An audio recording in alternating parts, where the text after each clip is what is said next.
The practice of medicine has become increasingly standardized and in many cases impersonal. Newer providers are relying heavily on algorithms, smartphone apps, and artificial intelligence in their decision making. For the elderly patient or family member, this can be all the more confusing because they are not digital natives. When we think about developing treatment plans for our elderly patients, we need to get back to basics. And the basics are what matters. Let's listen in on an emergency room visit with Mr. Akaka, who's complaining of weakness and fatigue. The triage nurse has already been in to review his medications, and he's now meeting with the resident for the visit. Mr. Akaka, I see that you're taking metformin, allopurinol, lisinopril, atenolol, amitriptyline, Flomax, and omeprazole. Can you tell me how you take these medications? Do you take them on an empty stomach? How many times a day do you take them? How have you been feeling? Well, I haven't been feeling like myself. I've just been so tired.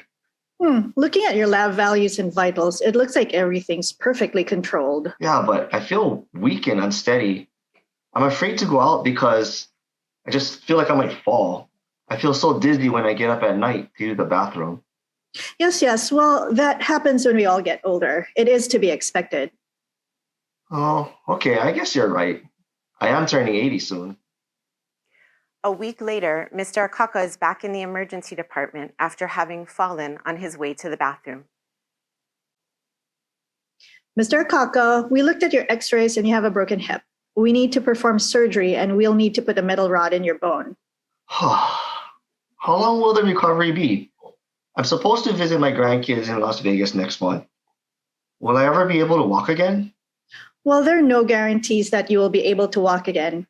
After your immediate recovery, you will be transferred to a skilled nursing facility for rehabilitation. How long will I need to stay there? It's very important to me that I can remain at home and take care of myself. I don't want to end up in a nursing home. The impact of 4 simple words. What matters? What happened to Mr. Akaka is not uncommon. Unfortunately, there are not enough geriatricians to be able to meet the demands. A geriatrician is a provider who specializes in the complex medical and social needs of our most vulnerable population. Having a geriatrician on the treatment team can make a huge difference in a patient's quality of life. Those 4 simple words become the foundation for a conversation with patients, and that allows the treatment team to be able to design an individualized care plan that addresses what's important to the patient and their family. A thorough understanding of what the patient values and what matters to them becomes the foundation for an age-friendly healthcare system. In 2018, the American Geriatric Society estimated that there were 7,000 practicing geriatricians, but only half of those were practicing full-time. In the coming years, we will only have 7,000 geriatricians to address the needs of this growing population. The ideal patient load for a geriatrician is 1 geriatrician to 700 patients, or the equivalent of 3 jumbo jets. In 2025, we are estimated that we will need 35,000 geriatricians to address the needs of 17 million older adults.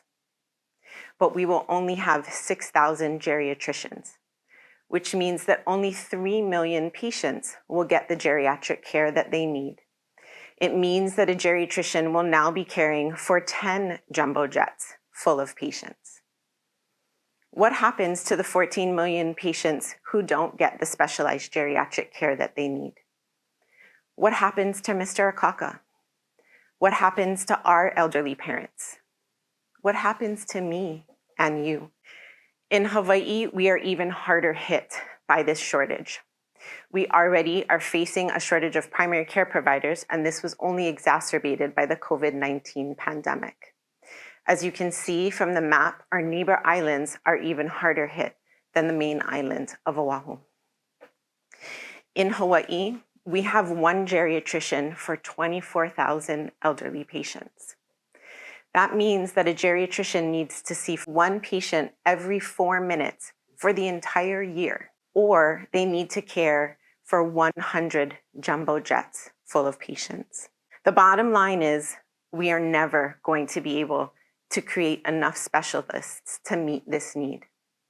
This is an all hands on deck situation, and we need all the hands and the entire deck to be ready to face this wave that's coming towards us. We need 4 things. We need more geriatric experts, and these are physicians and nurse practitioners with specialized geriatric training, but it's also geriatric pharmacists and geriatric psychologists that create the team that can implement that specialized treatment plan. We need more geriatric training for the entire workforce so that every provider who comes into contact with that elderly patient understands the importance of what matters. We need public education so that our patients and their families can advocate for themselves in those sessions with those providers. And we need health policies to support all of us as we age. But this is easier said than done, especially in Hawaii, where we are geographically separated by ocean and islands. Especially in Hawaii, where our population is so diverse and the nuances between ethnic groups can be difficult to navigate, and where outsiders are not always trusted to provide care. Especially in Hawaii, where our specialty care is located on Oahu, but it's our neighbor islands that have that critical need. Simple questions like, what's important to you today?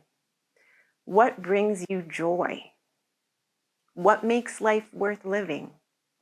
What are some goals that you have 6 months from now or before your next birthday? These are questions that can elicit what matters. These are questions that would have fundamentally changed the outcome for Mr. Akaka. Let's listen back into that emergency room visit and see how things could have gone differently. Mr. Akaka, looking at your lab values and vitals, it looks like everything is perfectly controlled. But I hear you when you say you feel unsteady and unsafe. It seems like being independent is important to you. Is that correct? Yes, I really enjoy my freedom and spending time with the grandkids. They're 15 and 13 now. They grow up so quickly. Oh, I see. I have a few little ones of my own, and they do grow up fast. I'd like to understand what is important to you. What are some goals you hope to achieve in the next 6 months or before your next birthday? What brings you joy? I love watching their sporting events, and I'm looking forward to traveling with them next summer. I promise to take them and the family to Disneyland. If I can see them graduate from high school, that would really make me happy. Thanks for sharing that information with me. I can see you have some plans coming up. There are a few things we can do with your treatment that may help you achieve all of those things. I'd like to make some changes to your medications. Are you okay with that? Oh, okay. That sounds good. What do you have in mind, Doc? Well, you may not need all of the medications, and some of them can make you dizzy or tired. I'll talk to your pharmacist about your medications, and I'll also refer you to physical therapy to get you stronger. Yes, I'd like that. Sometimes it's hard to remember to take all of those medications. Getting harder to remember things lately. My daughter has to remind me often. Well, we can also check on your memory too if you would like. What matters? The words, simple. The impact, profound. Understanding and acting on what matters makes the difference between a positive and negative health outcome. For Mr. Akaka, it makes a huge difference in the quality of his life. We've essentially given him the gift of time. He can live independently, living out his golden years, spending time with his grandchildren, and creating lifelong memories. And what could matter more than that?